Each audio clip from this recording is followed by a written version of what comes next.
Good morning, everybody. How are you doing? Re-envision Harmony back with another Facebook Live.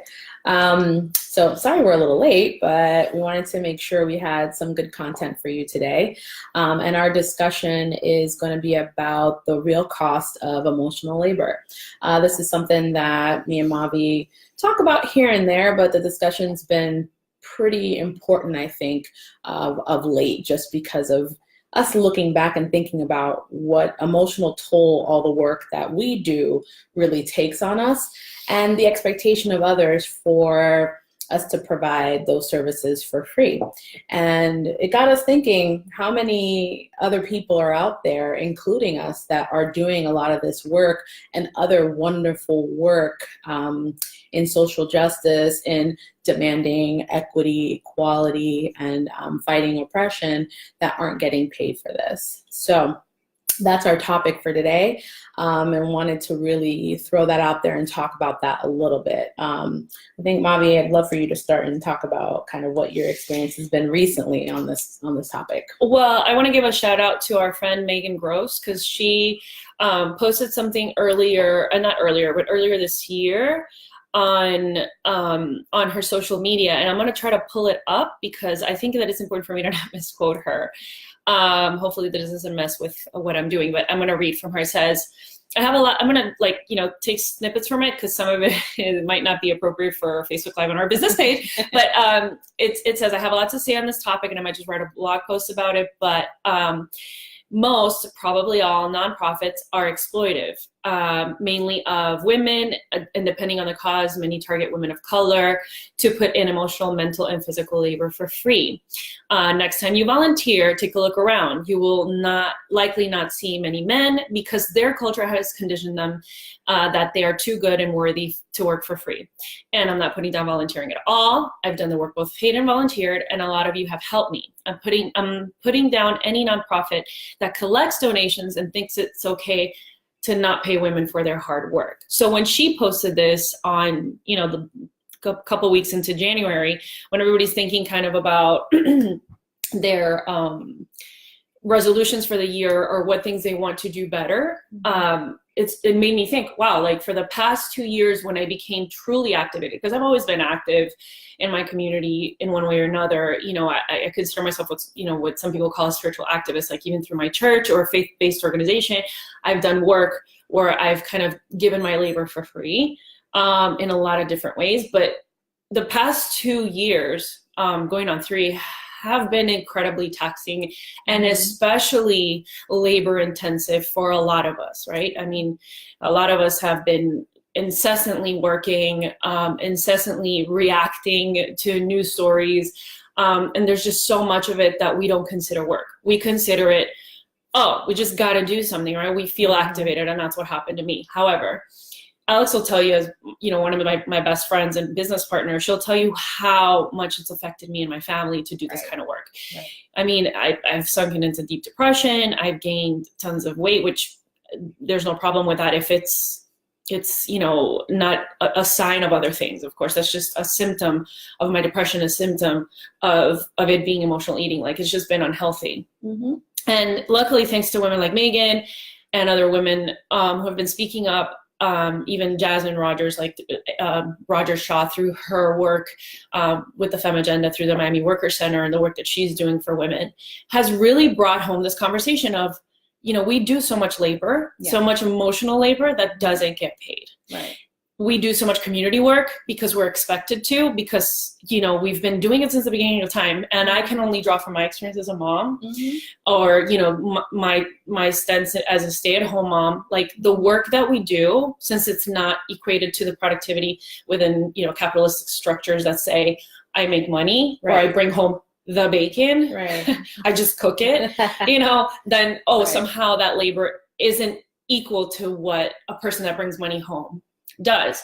But some moms have even gone so far as putting invoices out there for what they do, like, if I cook and I clean and I'm your accountant and I'm your counselor and I'm your nurse, all these things, you couldn't afford me. It'd be hundreds of thousands of years to try to supplement the work that a stay-at-home mother does. Yeah, that's a lot of hats to put on. And I think women are unfortunately, expected to do this because this is kind of a role that many of us tend to play, whether it's at home, whether it's in our communities, really taking up the forefront of justice. My social workers out there really know you hit the grassroots down there, you're really trying to make a difference. And a lot of that are labors of love for you, but your passion work should not beat you to the ground, so to speak, right? And it deserves payment. There should be some compensation for that work that you Mm-hmm. do.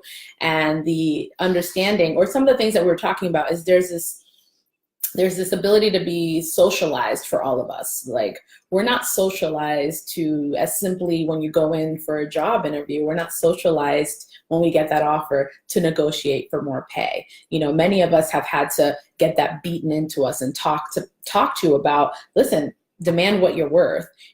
Whereas I feel like for men, it's just part of their nature. They're socialized to say, no, this is my value, and if that's not enough, I'll go look elsewhere.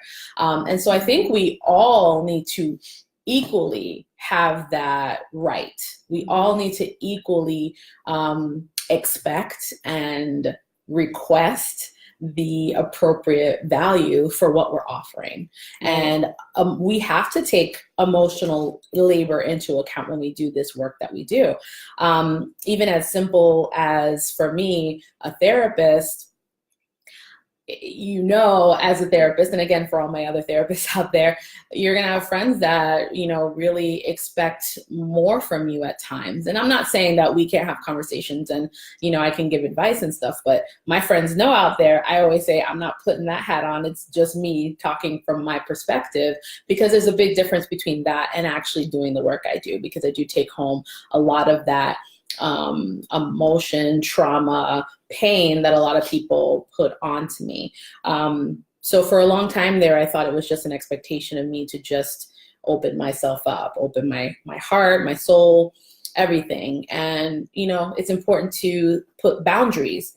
And one of those boundaries is compensation. I really feel that that's important to put that up there, because if you're getting compensated for work, any work that you do, you can be working a really tough job, but if you're getting paid the right amount, you're going to put that work in, and you're going to be happy and not burnt out doing that kind of work. That's the important part. I think that's part of what I think the goal for me was to do this week's community, is to change this fundamental idea, or change the culture, I should say, and start accepting when people drop their Cash App or Venmo accounts in comments, even in social media. And that's what the poll's about, because, we've been teachers. We were the original teachers, right? The men were the brute force, the ones that were out there like doing the hard labor. So women stayed home, and child rearing and education was kind of like our fallback job, right? And it was also like when society was gender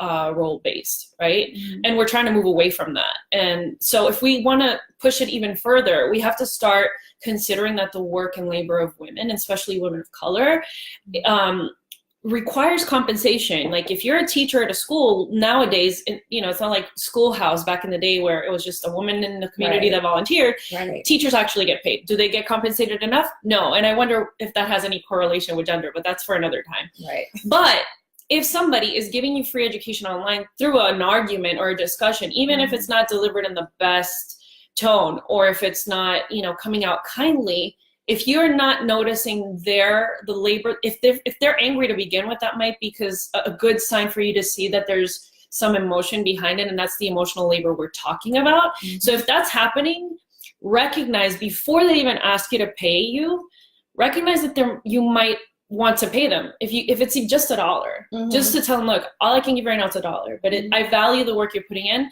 and I'm sorry you got upset and that this triggered you, because it's triggering. It's emotionally triggering to have to explain whatever we read down, racism, sexism, colorism, xenophobia, any of these things. If I have to sit here and explain to you my oppression, it's difficult, especially if I'm not wearing my professional Re-Envision Harmony hat and I'm just on social media scrolling, and I just happen to come across something that's incredibly offensive or insulting. So like, let's start just getting comfortable with people dropping their Cash Apps. Like, You know, if it's their birthday and they want cash too, that too, because they work in our communities and they're out here doing the work, and like they get paid measly money from the one nonprofit job they have, but they wear 20 other hats where they're doing community work outside of their job description even. We need to start getting comfortable with seeing it, making it a part of our everyday interaction, and not ridiculing them for expecting to get paid. Because what does that say about your mentality when a woman or a person of color or a member of an oppressed group is trying to tell you, hey, my labor is worth something? If your reaction is, are you crazy, or what, you know, whatever else, what does that say about you? If it triggered you, then take a look at that. And I think we're really just trying to encourage that mentality more so than anything else. Not everything that's changed over the years, as you've seen, there's a certain level of discomfort you've had to feel before we got to that point where we started to feel comfortable, right? So for many people now, where before it was like, oh, it's exhausting, I have to start doing this now. And now it's just so second nature. Everything can be like this, and this of all things should be like that. We should get to that point where we start to just, it's second nature and it's comfortable. Even within yourself, if you're just like, oh, I don't know about this, maybe have a side conversation to say, can I understand a little bit more about why this is meaningful to you? Because that's important, right? Our number one goal is to create conversation and create safe spaces. That's our job. Right? That's our job. That's what we want to do. And that's why we're throwing this conversation out today. There may be people that are not comfortable with this Facebook Live. Guess what? We're expecting that, and we're fine with that, because we want the conversation so we can have that back and forth and that dialogue. And we were there before. Like, I was uncomfortable with people that charge for their labor, or I felt uncomfortable like charging. And I would love for you to share that anecdote about that one job, that person that told you how much you want to share that they told you how much they paid? Or, I mean, sometimes there's folks where you're entering a space where you're you don't know that you're doing it, but you end up not charging what you're worth, and then somebody else like brings it to your attention and says, hey, by the way, you know what, you know, some of us get paid this much. Or you find out that like an associate that got hired like 3 years after you somehow makes this amount of money. Right. Okay. Sorry. I had to like think about what you were talking Sorry. about. But yeah, share that story. Yeah, I think it's really important to advocate for each other. So this is an anecdote about how sometimes we don't help each other out based on like some of the taboo topics, because money is always a taboo topic, right? And so one thing that happened to me anyway is when one of my colleagues was in a supervisory role and recommended me to replace her. It seemed clear that I was going to get that position, but she made sure to have a side conversation with me and say, hey, I need you to know this is how much I was getting paid, so that you can know and advocate for yourself to get that same pay, because we have very similar educational backgrounds. You've worked here a good amount of time to deserve that amount. I'm doing this for you because I need you to know how much I was getting paid, so they don't kind of shaft you, right?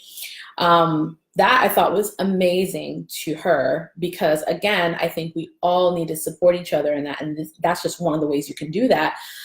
Funnily enough, unfortunately, I did realize they were shortchanging me. I was young though, and it was really uncomfortable for me to push to get what she was getting paid. And then I felt, oh my God, and then they're gonna know she told me, instead of just realizing that I'm worth it and I should have pushed for what I was worth at that time. She saw the value in me. I didn't even see the value in myself at the time. So for not just for those who are seeing these Venmos and seeing people requesting it, I'm also imploring the people who are doing this work. Don't let someone else tell you what your value is, okay? When you know and understand your own value, that will change everything for you, okay? You have to understand what you're worth and what your value is before anyone else, because I guarantee you others are seeing it and they're trying to figure out how to shortchange you and get a deal for themselves instead of really truly giving you what you're worth. And I think that knowing what your value is also comes with friendships and relationships that uplift you. And I think finding Alex, for me, for example, has been that. And my previous business partner, Christina, when I had Mobby Marketing, and we did that work, because it was also emotional labor, because marketing and business is male driven. We were doing a lot of culturally sensitive marketing. So, pushing back on clients and telling them, hey, this verbiage is like not okay. Like we need to reframe this in a different way. Right. So having support of other folks that are experiencing your same brand of oppression, or are woke to it too, because some of us have internalized it so much and normalized it for ourselves that we don't realize that we are perpetuating the problem. Right. So look around for people that are either already there where you're at and can uplift you and push you and help you recognize your worth when you're being when you're self-doubting. But also I think it's important to understand where they're at, right? And surrounding yourself with people that are where you're at, or someone you can learn from, right? Or someone that's willing to learn too. If somebody's open, like that's something I can say openly about Alex, like she has so much experience as a therapist and so much experience with community work, and she's done so much for our community. But when I met her, like so much of this verbiage and so much of the stuff that we were working on, like was new to her because it was rebranded or spoken of. Like, of course, it's her experience as a person that she's lived through it as a therapist, and as just a person of color and a woman. Right. But like for me to reframe it for her to say, okay, how do we teach it? And when we were developing our curriculum, and she was so open to listening to that, right? That made me feel better about my ability to do this work too, and it validated my strengths and my knowledge and what I can bring to the table. Because for years I was giving away this work for free, right? Especially in the comments of Facebook, and people just were saying ignorant things, and then I would just burst into this anger tirade. And if any of you know me personally, you've probably witnessed it. And it wasn't pretty, and it wasn't helpful, and it wasn't emotionally healthy, right? So I needed to do it. It was part of a social experiment that I was also doing, but it helped me do this work now. But it also helps me recognize that I need to channel it here and reframe it under the umbrella of Re-envision Harmony and say, we need to charge for it. And also, we are a team, and we need to support each other, and we need to surround ourselves with people that are like us. Right. And when things are not comfortable and are emotionally taxing because of the work we do, we step away. Right. Because that's self-care for us. Self-care for you and this moment in time might be to like push back and fight back, because that was me, and it still is me in a lot of ways. Whereas Alex would just rather like retreat. Yes. But whatever works for you, whatever. You gotta do you have to do the self-care. I mean, absolutely. Honestly, I think that's a whole other conversation to have in terms of how we can take care of ourselves in this process. But that's a part of you compensating yourself for this work, is not only demanding, expecting, requesting, making your price list of what you're worth, but also taking the time out to take care of yourself, because that's super important. And I think this is a learning experience for the both of us. And I think that's why we want to create what we have for everybody else. So everyone has that experience of being able to have a conversation, comfortable or not, most likely uncomfortable, survive it, and learn something from it, because that's the only way change is really going to happen, and how change is inspired. It's funny that you bring up price list, because I think that was like one of the things that took us the longest to define. Yeah. Like the work was easy, the curriculum was like flowing out of us. Yes. But the hardest thing was for us to come up with a price sheet. And I'll tell you this much. Yeah. I've done marketing and business my whole career. Even when I worked for HR, my hat was still marketer and numbers. So I know what the competition charges for the work we do. And I know that we charge at least half of what they charge. And we are still not charging what we should charge, but we're committed to the work, and we want to make it accessible, right? It's not because we're a discount organization, because the value of the knowledge that we have and the expertise that we have is valuable. However, even coming up with half of what other people charge was hard. Right. Like, because we work with a lot of nonprofits, we're working with schools, we're working with, organizations that are struggling sometimes to stay alive. Right. But you know what? So are we. We are women that are still trying to take care of ourselves, take care of the people in our lives, our families, and we have financial responsibilities too. So we have to think about ourselves. Like we often as women, so often we put others first. Always. Because we're expected to, we're conditioned to, we're taught that from the beginning. Whereas when men say, no, me first, this is what we need to get paid for, like he's looked at as driven, he's looked at as a leader, he's looked at as ambitious and sexy and desirable. But when we do that, oh, ew, like, you know, how could she be like that, right? So we need to reframe this, and we need to stop ourselves from thinking that we're not worth it. And we live in a society that requires money to be able to survive. And a pat on the back and telling somebody how wonderful they are is not going to pay the bills. It's not going to take care of you or each other. Like think about we're both from immigrant families. Like how often do immigrant families have parents that take care of them and their college? No, we have to take care of the previous generations, right? Have you thought about that when you're working with women who are immigrants or people who are immigrants? Do you realize that their financial burden is not just their household, but 3 other households? Because there's your husband's family, your kids' family, your cousins. Like you don't know how many people these people have to take care of. But forget all that. Forget their financial responsibilities. Men never have to bring this up. Why? Because it's clearly and specifically just about what they bring to the table, and they're not afraid to charge for it. Qualifications. That's it. And what are our qualifications? You look at our resume, we should be making at least 4 times what we're making. But yes, we are committed to the work, and we do want to make this accessible, and we do want to find other ways to fund it so that people can keep having these conversations. And like this community, completely free, of course. This is also emotional labor. This also took preparation. This took meetings. This took our time. So know that this is not, we're not necessarily saying, oh, completely erase the fact that you give to your community or give back or volunteer. No, so much of the work we do is still very much free. Just be mindful. Exactly. Be mindful. Be mindful of what you're putting in, and be aware of your value, and don't be ashamed or afraid to ask for what you're worth. And for those on the other end, do not be uncomfortable or feel entitled to not give to them.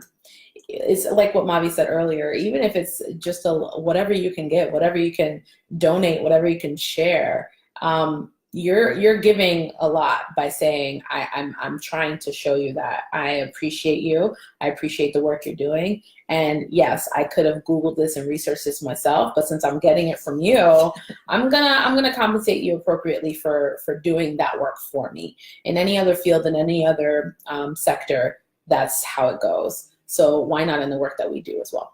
Right. And look at what my T says. It says, look, I'm going to show y'all. Be proud of who you are. Isn't that funny?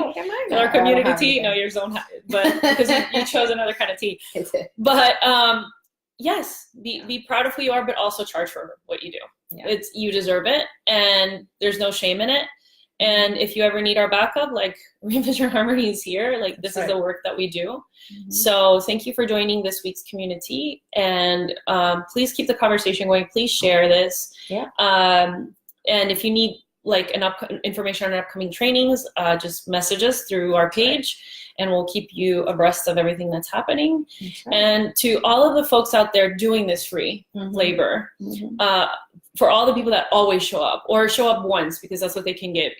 Anytime that you're giving to our community to make it better, to make it equitous for everyone, to create real and lasting social justice for everybody that's taking care of a loved one and being a caregiver, to all the people that are home taking care of their families, to everybody that is giving so much of this free work to keep it all together. You are the glue that keeps us together. And we love and appreciate you and thank you for the work that you do. And I know that we do need you. And we want you, though, to remember that you're worth getting paid for, and that the work that you do requires and deserves payment. And we thank you for the work that you do, and volunteering is beautiful. And if you just want to keep volunteering because you have the privilege and the ability to do that, thank you, because we need you. However, know your worth. And also the challenge that Alex threw out there, for those of you that can pay and should pay and have the privilege of getting this free education from these folks, because there's free care or this support from these people that are giving so much of themselves, consider that you have to find a way to pay them. Because when you go into organizations and look around, like Megan said, You're not going to find a lot of working class people, you're going to find a lot of working class people, people of color, women. You're rarely going to find people in positions of power and people with privilege. Not a lot of men, not a lot of people that are white or white passing. You will more than likely see lots of oppressed groups represented in this because they understand the oppression and want to fight for it. So you as a person of privilege, you need to pay for it, and you need to start showing up too and giving your free time to compensate and alleviate for the work that everybody else is doing. So that's our community for this week. You want to have anything to add, Alex? You summed it all up beautifully. I really appreciate you guys coming. I'm glad we're back. She's back from Colombia. So happy to have her again here with us, and just keep coming, keep showing up. Even if you're just coming for these conversations, please comment, talk about it, like our page, and just keep putting the work. You are valuable. Peace. Peace.